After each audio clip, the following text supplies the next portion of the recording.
This is Brian with ScreenFiles.com and Review. Does Cargo have what it takes to bear the weight of expectations? Let's find out.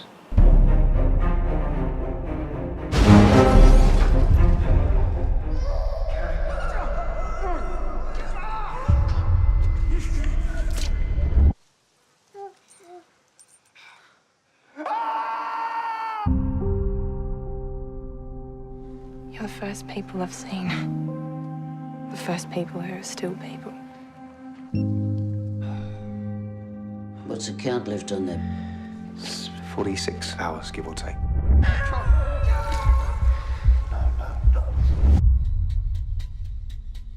They're setting out hunting parties. If you want to give this baby a second chance, you just stay away. What's this? Just making hay while the sun shines. The sun's not shining, Beck. I'm not gonna hurt you. Promise you. Let's help each other.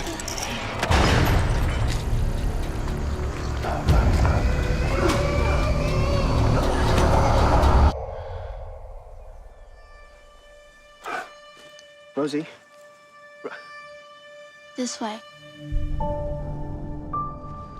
We gotta find the clever man. If you're sick, he can give you good medicine. If I don't make it to the hills, You're all I've got. You can't lose hope.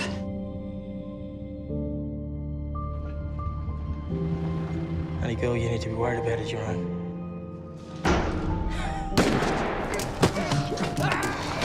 We're here. So when things get back to normal, that's not gonna happen, is it? I don't think normal's on the horizon.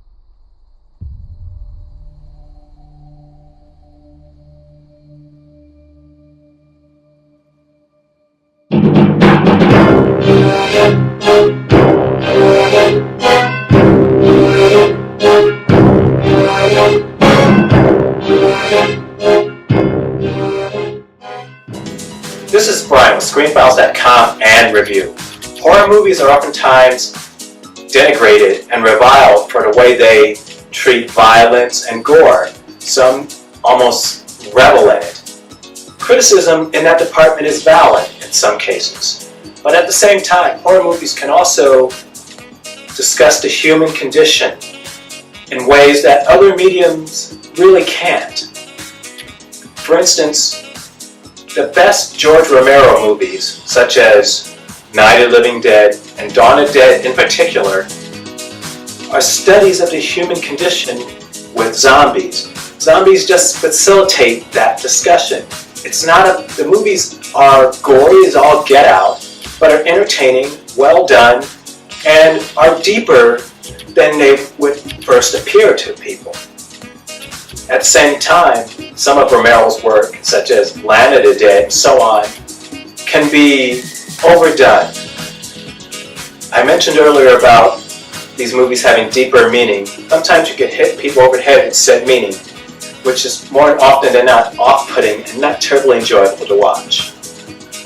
So this leads me to Cargo, a movie that just turned up on Netflix, starring Mark Freeman, about an Englishman and his wife, and a woman who I assume to be his wife, and their child in Australia.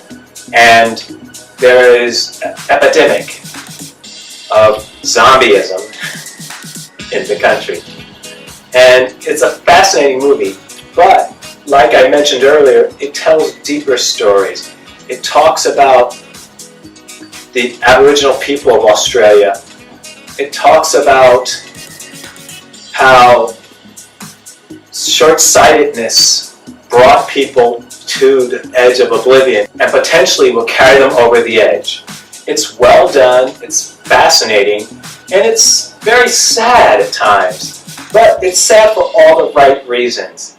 If you don't tear up in the last, I'd say, half hour of watching this movie, you're made of sterner stuff than I am, because I could barely stop the tears. It's just remarkable how well done and well acted this movie is for a zombie movie.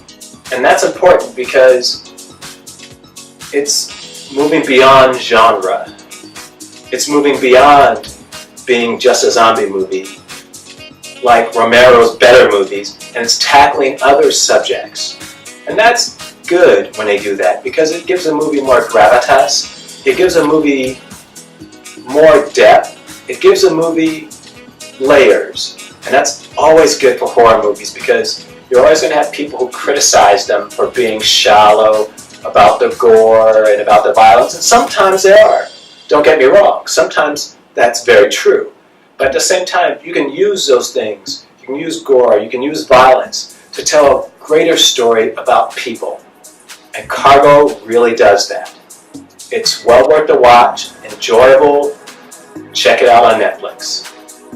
This is Brian with Screen Files and Review. Peace.